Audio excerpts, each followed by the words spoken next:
What is the purpose of motherhood? Is it to keep a little baby safe from the dangers of the outside world? Is it to instill proper values in your child so they don't grow up to be a menace to society? There's many different purposes when it comes to motherhood, but when you strip it down to its core, motherhood really only exists for one reason, and that's to get you rich on TikTok. You see, babies are a lot like shitcoins. They appear to be useless, but if you're a sociopath, they can make you a lot of money. And I'm sure this is a shock to hear, but TikTok has no shortage of mama bears that lack empathy. So let's take a look at some of the most questionable, profit-hungry TikTok mothers that exist. And what better way to start this video off than with this topic right here. Mom unplugs NICU baby's monitors to ask for a sandwich. A TikTok creator, Ali Ray, is under investigation after a video of her unplugging her baby's NICU monitor went viral. And just for some context, an NICU monitor keeps track of a baby's vital signs, so it's pretty important. It keeps track of heart rate, oxygen levels, breathing, blood pressure, all that stuff in real time. So if something bad happens, because usually babies hooked up to this monitor have some sort of issue going on, some sort of health complication, it makes sure the nurse knows right away so they can immediately help the baby. So you want to keep that plugged in at all times. Ray, who previously used the now deleted account not.ali.ray, live streamed herself in the neonatal intensive care unit where her baby was being treated. In the video, she is seen unplugging her child's monitor to summon a nurse. When the nurse arrived, Ray asked her to fetch a turkey club sandwich, claiming she was hungry. Do this.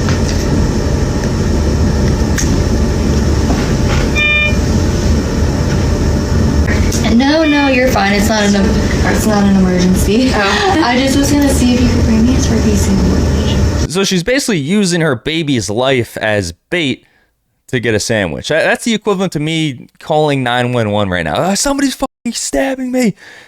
Police now, police now. The police show up, and then I'm just suddenly, oh yeah, there was no issue. Is that grilled cheese? I smell grilled cheese in your cruiser. Did your wife pack you that? I'm kind of hungry. The nurse suggested that Ray take a break and get food herself, but Ray insisted on the request. Despite being irritated, the nurse remained professional.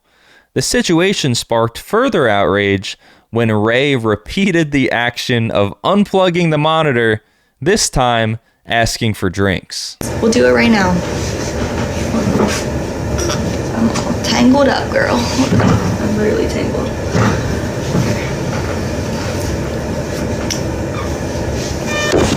Let's wait for it, because I do need my drinks. So these nurses are monitoring multiple critically ill babies, and this bitch thinks she's at a fucking Denny's. What are you gonna do next? Ask for separate checks? Social media users criticized her for using the nurse as a personal servant, with many pointing out the potential risks to her baby's health. Yeah, you're putting your baby's health at risk because you're unplugging the thing that is monitoring its vitals, and you're putting other babies' health at risk because you're getting a sandwich delivered, and that nurse could easily be caring for other babies. And you're putting your own health at risk because, let's be extremely real, they found the only male nurse in that entire hospital, and they rubbed that sandwich on his nuts before they gave it to you. Between the turkey club obsession and endangering newborns, if she's not careful, Subway might make her their next spokesperson. And to make it worse, this was Ali Ray's response to all of the backlash.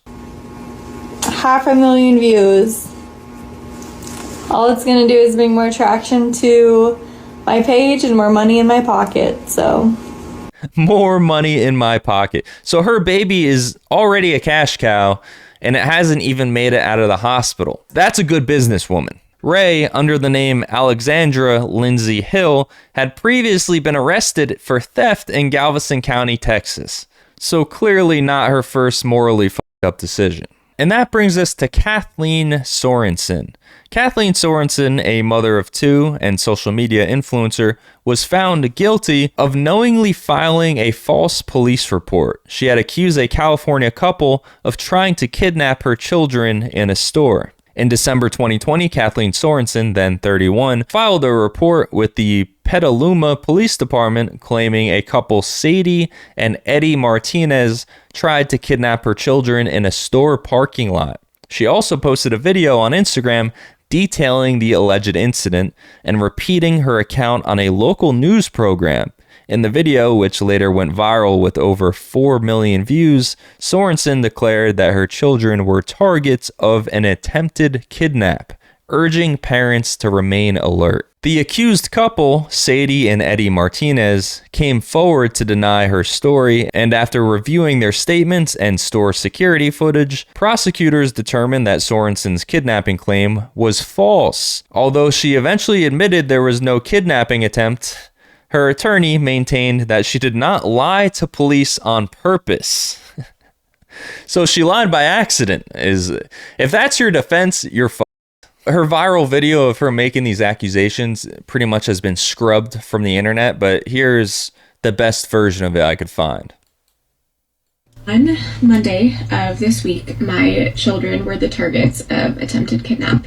And I want to share that story with you in an effort to raise awareness and to just encourage parents to be more aware of their surroundings. I noticed a gentleman. He is parked in the spot, not in front of me, but to the left, 2 spots.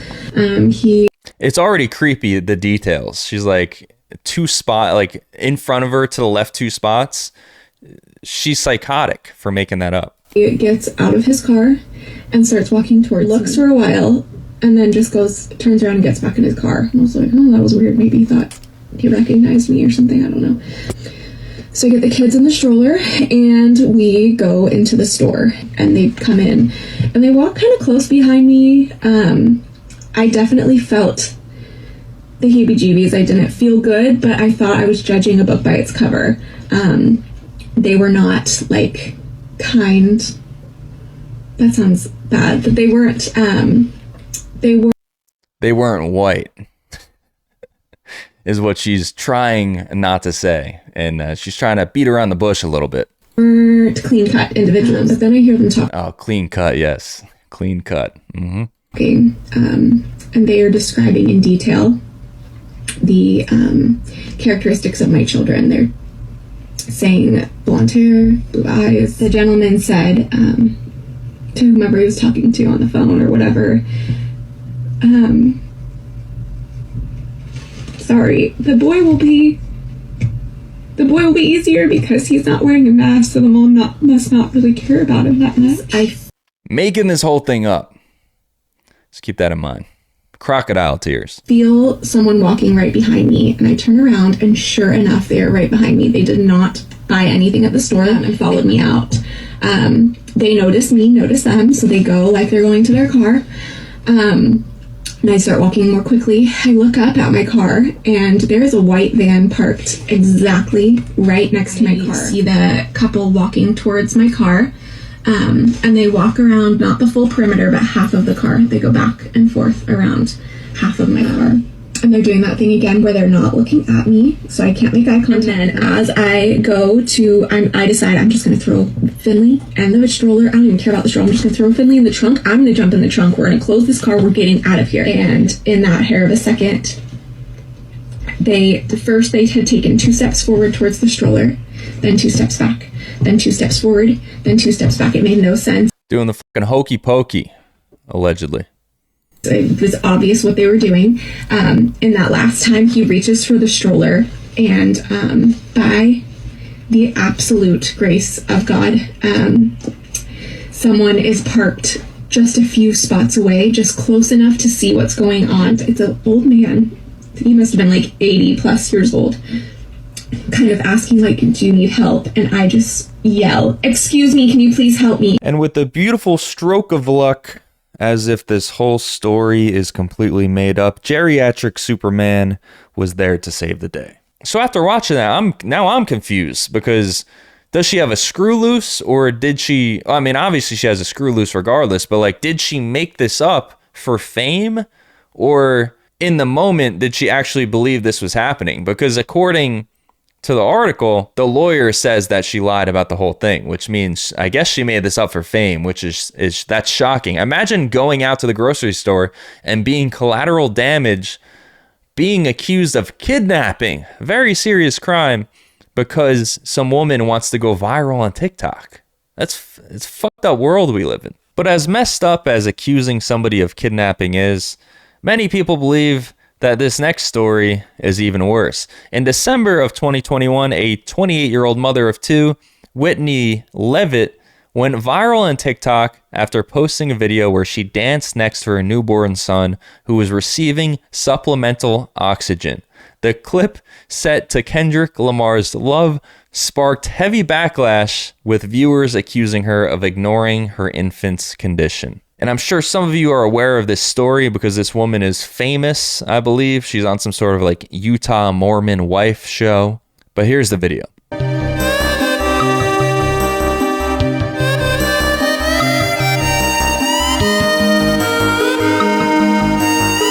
How the fuck is that real?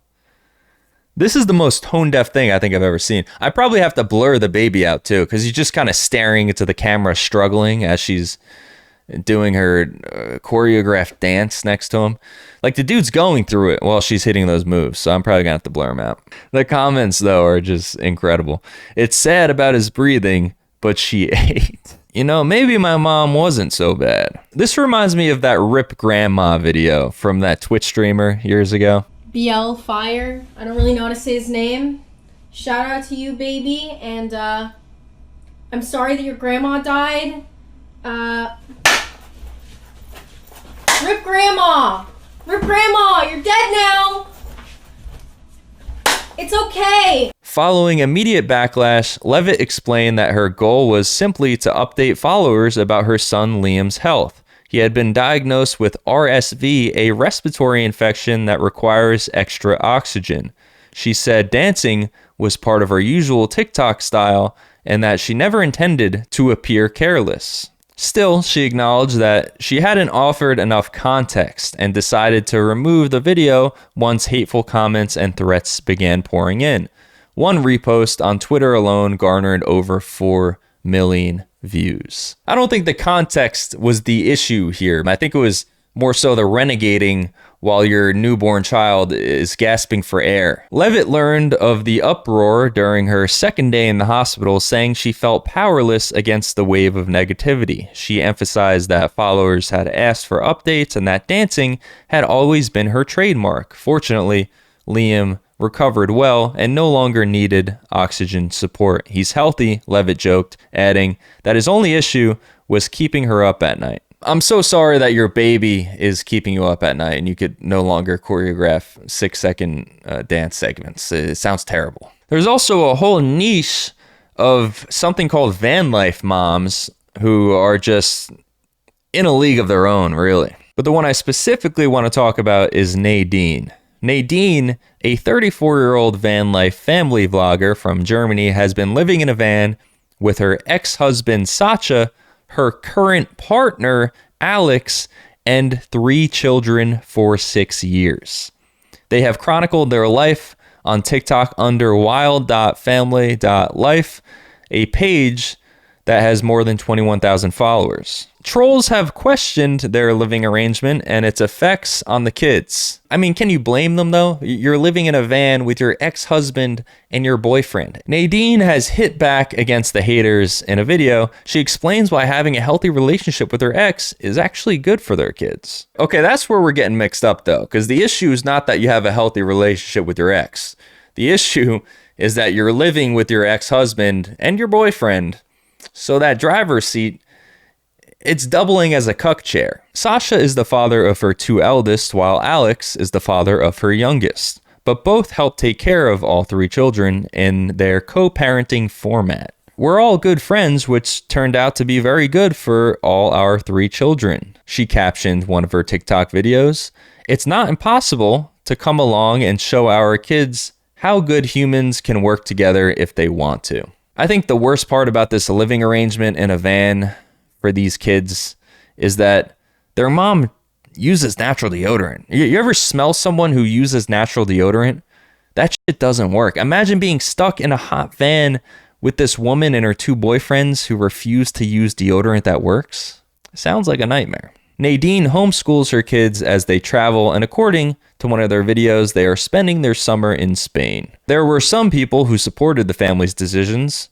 Yes, this is unconditional love, people, one person commented. This is amazing. Like, you guys are just so full of love, said another. Now, is this unconditional love, or is this a woman just doing a ton of acid and having threesomes with her baby daddies? Because there's a fine line here. And this post I found extremely interesting. It's a post made by a person who grew up in one of these van life vlogging families, very similar to the Wildlife fam, minus the 2 dads part, of course. Titled, "I'm the kid of one of those traveling RV families online, and I hate them for it every day. My parents decided when I was only around 7 years old, far too young to get an opinion on anything, to pack us up and move us into an RV to travel around the US. My dad works online and my mom makes content online. She's not huge by any means, but big enough that we get recognized sometimes, and big enough that I've had a camera shoved in my face for as long as I can remember. For my privacy's sake, I won't say anything else on that, and I'm using a throwaway account because I've gotten enough attention already and I'm sick of it. I sleep in a tiny bunk bed that I outgrew years ago,